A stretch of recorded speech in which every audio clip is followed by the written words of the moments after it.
Bonjour, aujourd'hui je vais vous parler des enfants qui sont nés au mois de janvier. Donc j'ai pris un exemple pour un enfant qui était né le 2 janvier 2023. Donc on aura le 2 pour son jour de naissance qui symboliquement représente l'image de sa mère. Le mois de janvier, le battleur, qui représente le mois de l'enfant, le mois MOI, mais le mois MOIS aussi.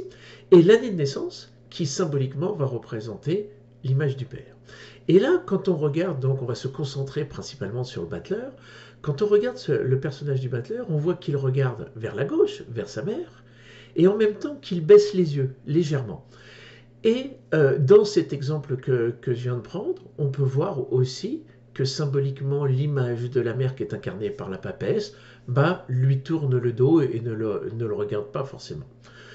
Mais ce que je veux dire pour ceux qui sont nés au mois de janvier, pour tous ceux qui sont nés au mois de janvier, alors après il faut voir les nuances qu'il va y avoir entre le premier, deuxième jusqu'au 22, parce que moi je garde tous les nombres entre 1 et 22, donc il va y avoir 22 images maternelles différentes, valorisées ou pas, et tout ça, par addition du jour et du mois de naissance, donnera l'énergie relationnelle avec sa mère. Mais ça, je vous en parlerai un petit peu plus tard.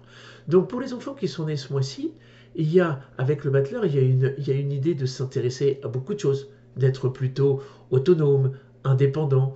Alors, autant ça peut être avec une dextérité manuelle extraordinaire, quelqu'un qui est habile de ses mains, qui a besoin de faire plein de choses de ses mains, mais dans l'aspect dévalorisé, parce que quand l'enfant s'incarne, il s'incarne avec des qualités et on va dire des défauts qui peuvent être l'excès d'une qualité ou parfois des difficultés, ça peut être un handicap, et dans ce cas-là, ça peut être aussi, il y a des enfants qui peuvent naître au mois de janvier avec des difficultés.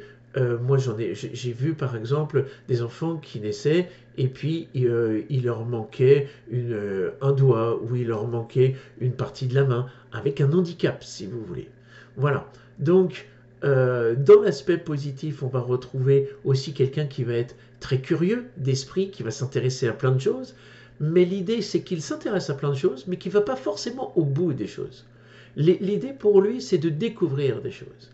Et là, en l'occurrence, quand il regarde donc vers sa mère, après suivant le nombre du jour de naissance, mais comme il baisse les yeux, il y a un peu, j'allais dire un peu comme une notion de soumission, ou en tout cas, hein, quand on dit baisse les yeux, c'est euh, on oblige l'autre à être sous le regard de l'autre, je pourrais dire. Et ce qui va être intéressant, c'est de voir, quand on mettra deux lames l'une à côté de l'autre, le battleur et puis le nombre qui correspond au jour de naissance, c'est de voir qu'est-ce que l'enfant regarde en regardant vers sa mère. Est-ce qu'il la regarde qu'est-ce qu'il regarde dans le personnage. Et ça sera aussi intéressant à décrypter. Voilà, donc ça c'est pour les enfants qui sont nés ce mois-ci.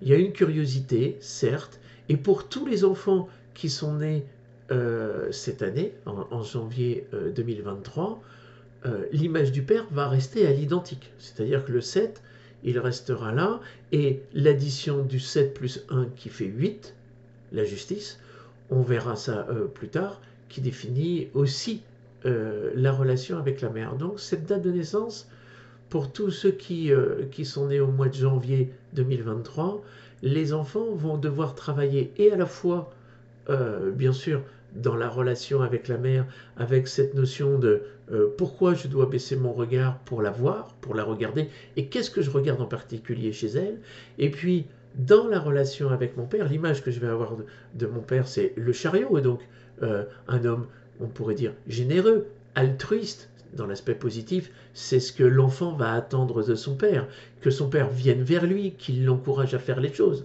Ça, c'est l'aspect positif. Et dans un aspect moins valorisé, là, on va retrouver justement un père qui peut ne pas avoir le temps de s'occuper de son enfant.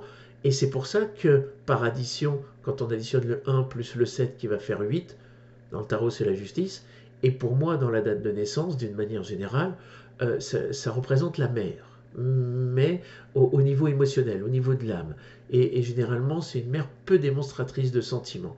Et là, comme elle va être dans l'énergie relationnelle placée dans la relation avec le père, c'est comme si la mère allait jouer le rôle du père ou allait remplacer le père, en tout cas dans le fait de sa présence.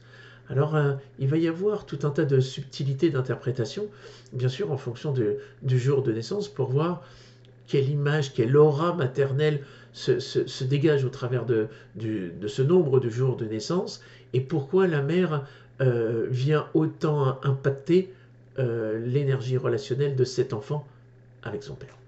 Voilà une petite interaction, une petite interprétation comme ça de ces nombres. Ce qui va être intéressant aussi, si vous le souhaitez, c'est de me poser des questions, ou vous m'envoyez un mail, que ce soit par mon site internet ou par SMS, peu importe. Et puis j'essaierai de regrouper toutes les questions que vous avez pu me poser par rapport à cette petite présentation. Et puis je referai une petite vidéo pour aller plus loin dans le détail en fonction de vos questions. Voilà, je vous remercie, je vous souhaite une excellente journée. Et puis je vous dis au plaisir de vous voir, d'interagir encore avec vous. Bonne journée, au revoir.